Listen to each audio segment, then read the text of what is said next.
son legitimarios asistenciales. Y yo me pregunto, ¿en qué situación pueden quedar los hermanos tras la muerte de los padres? Muchas veces, cuando los hermanos padecen una discapacidad intelectual, por regla general los que han padecido una discapacidad sensorial, sí, pero los que tienen discapacidad intelectual, en el gran porcentaje de ellos, no procrearon hijos. Y su sostén económico son los hijos, son sus hermanos mayores o sus hermanos menores. Y hay que educar también a la familia y hay que educar a los hijos, sobre todo cuando tienen o cuando sobrevienen hijos pequeños con discapacidad, de que un deber, una parte del deber que le corresponderá a esos hijos es asumir el día de mañana a sus hermanos. Hay padres que dejan una fortuna y al dejar una fortuna, el hijo discapacitado pues ha resuelto su problema económico con la fortuna que recibió el padre, pero en ocasiones no. Y en este sentido, yo creo que en aras de potenciar la protección de las personas con discapacidad, en materia legitimaria, debiera extenderse el concepto de legitimario con este concepto que yo ofrezco, no con el concepto tradicional que tiene hoy el Código Civil de Argentina, la posibilidad de potenciar y que sean también legitimarios los hermanos, demostrar la circunstancia de que el único sostén económico que tiene un hermano es el otro hermano, porque al morir el padre es muy común que el hermano se lleve consigo no solamente la protección de sus hijos, sino también la protección de ese hermano con discapacidad, y repito, esencialmente cuando se refiere a discapacidad de tipo sensorial, de tipo intelectual. No establece el artículo 12, apartado 5 de la Convención Internacional de los Derechos de Personas con Discapacidad, potenciar en igualdad de condiciones la protección en el orden sucesorio de las personas con discapacidad. Yo creo que en este sentido valdría la pena reflexionar si los hermanos merecen esta protección. Estas eran algunas de las ideas que yo les quería dar en la tarde de hoy, compartir con ustedes, quizás que puedan resultar útiles, pueden resultar de quimera, pero yo creo que hay un sector importante de la población, que son las personas con discapacidad, que merecen, no solo hoy que se miren sobre ella desde el ámbito del derecho constitucional, del derecho penal, del derecho laboral, del derecho de personas, sino también, y es la parte del derecho que más he trabajado, desde el ámbito del derecho sucesorio. No es suficiente la protección desde el punto de vista patrimonial inter vivos, sino la previsibilidad que tiene una persona, la preocupación que tiene una persona de que pueda ser protegida en el orden patrimonial post-mortem. Y esto no debe ser solo porque el testador sea un hombre previsor o una mujer previsora. Eso le compete al Estado y le compete al legislador con normas que tutelen o que protegen y que le den, que rescaten una institución que puede morir y que puede tener una función social como es la legítima, hoy encauzándolo a una legítima asistencial. Si así he logrado transmitir este mensaje, pues me sentiría hondamente feliz. Gracias.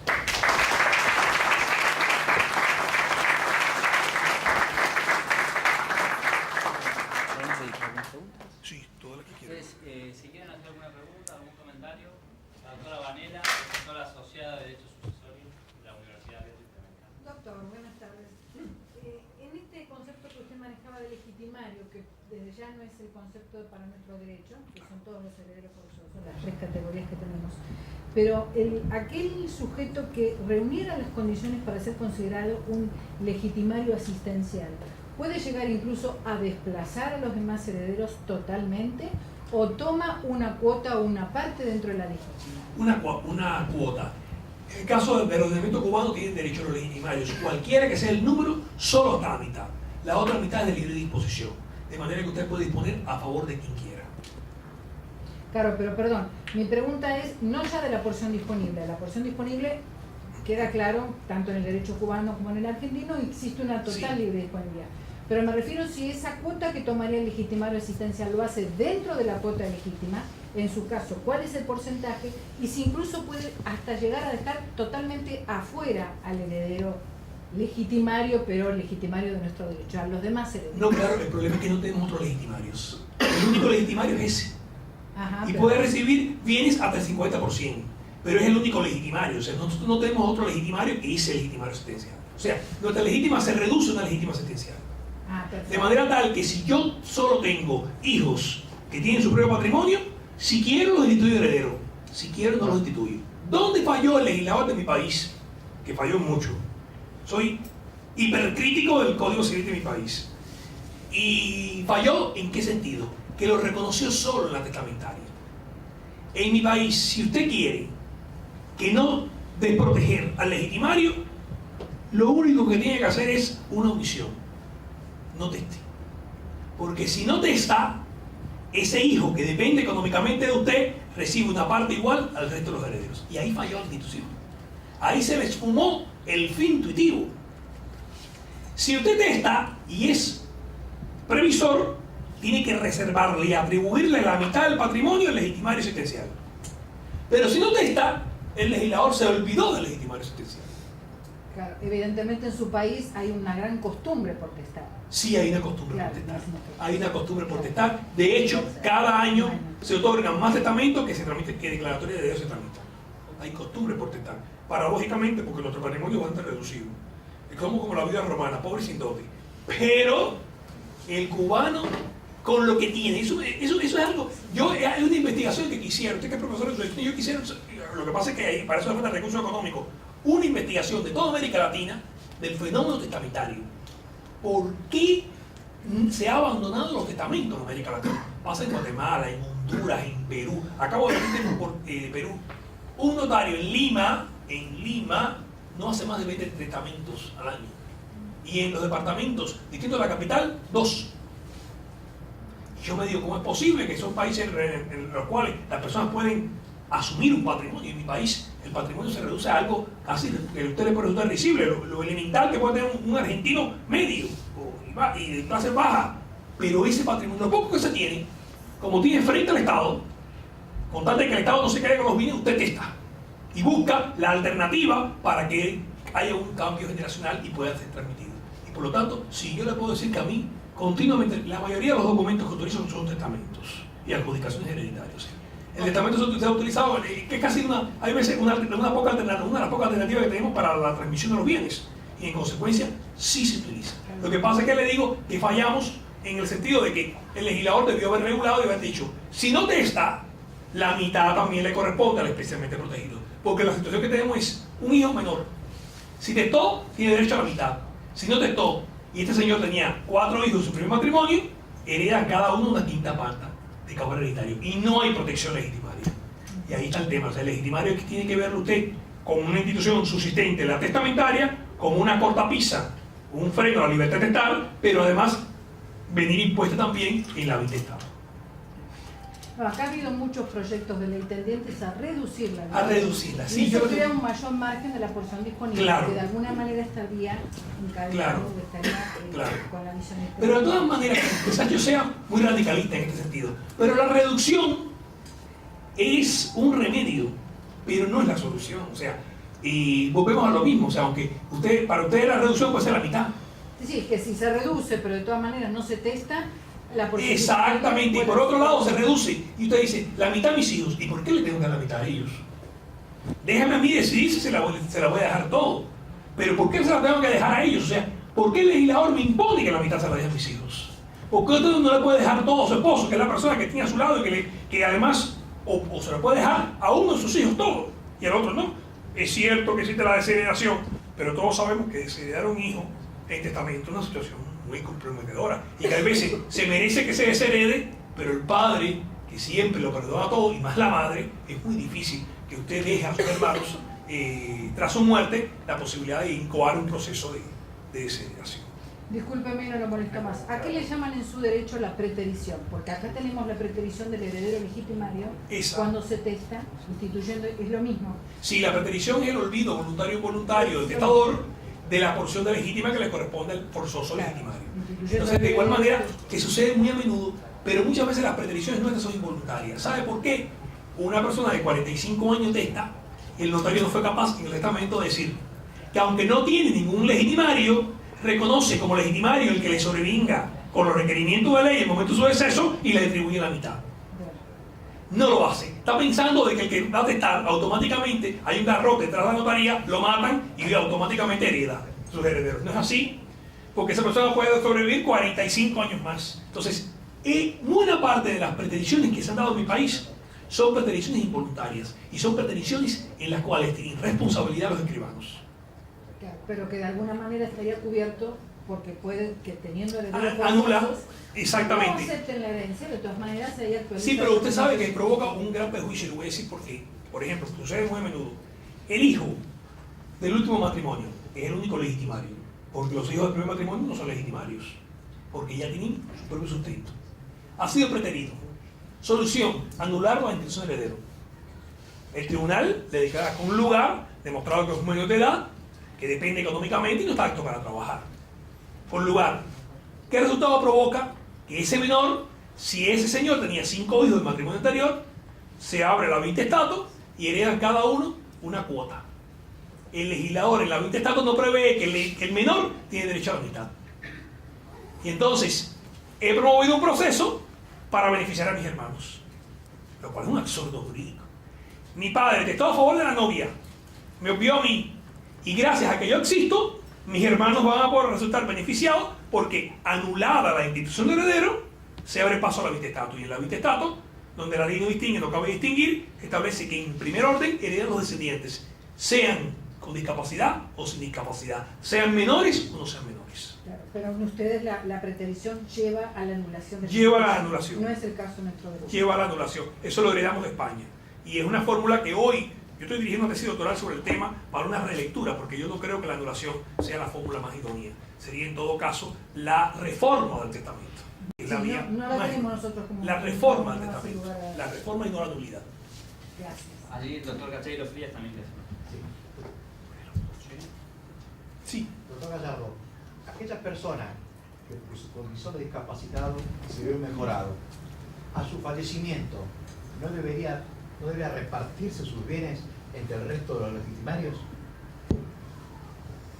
Digamos, una persona con discapacidad que resultó legitimario, por lo tanto recibió. Bueno, es que no se establece reserva a favor de los demás legitimarios. Si cesa su discapacidad, no, porque se entiende por la teoría de los derechos adquiridos que no es un derecho provisional. Lo transmite. Voy más allá. Esta es una posición que he defendido. Yo soy del criterio de que el legitimario que posmuere, digamos, tenía un legitimario, hijo que dependía económicamente de él, pero muere 3 meses después, pues murió sin haber aceptado el repudiado. El criterio que se defiende en mi país es que la legítima es intuito personal. Y si él no se la adjudicó, no pueden invocar sus herederos el derecho que él tenía a adjudicársela, porque la adjudicación es personalísima, porque la finalidad de sus bienes era satisfacer sus más apremiantes necesidades. Y por lo tanto no hay transmisión en la legítima, porque no es una legítima al estilo de la legítima argentina, es una legítima personalísima. O sea, cesa con la persona. Lo que pasa es que si ya me adjudiqué los bienes, los incorporé en mi patrimonio. No es que esos bienes estén sujetos ni a usufructo, ni estén sujetos a un requerimiento, o sea, yo los adquiero en plena propiedad. Y en consecuencia, si es una persona con discapacidad intelectual, depende del grado de discapacidad intelectual, no va a atestar. Pero si es una persona con discapacidad sensorial, se resultará beneficiado la persona que él decida, y ahí sí puede ser en detrimento de los demás herederos concurrentes.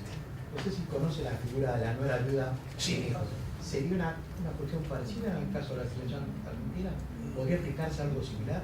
Sí, lo que pasa es que la nuera viuda, yo no sé, no creo que la nuera viuda, bueno, fundamentalmente se sustenta en ciertas necesidades económicas, ¿verdad? Claro. Esencialmente ciertas necesidades económicas. Ahí tiene un matiz de común, un elemento en común. Lo que pasa es que en el ordenamiento nuestro los parientes afines no tienen derecho. Tienen que ser parientes por consanguinidad o cónyuge. Es el único, en nuestro derecho es la única No, paridad y además, de afinidad. además es el único código del mundo que las nueras más queridas son las nueras argentinas. Y que empezó siendo por una cuestión, claro, empezó siendo por algo asistencial, pero que Sí. en la actualidad por eso también hay proyectos donde se extienda no solo a la nuera viuda, sino No, ayer no. se han declarado inconstitucionales artículos en muchos casos. Realmente yo muchas veces me he preguntado Sí. ¿por qué no el yerno no hereda también? Porque indudablemente, si voy a proteger a la nuera, tengo que proteger al yerno.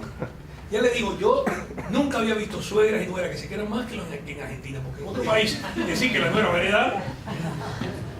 La Lo que doctora pasa- Ciancia también. Sí, una inquietud.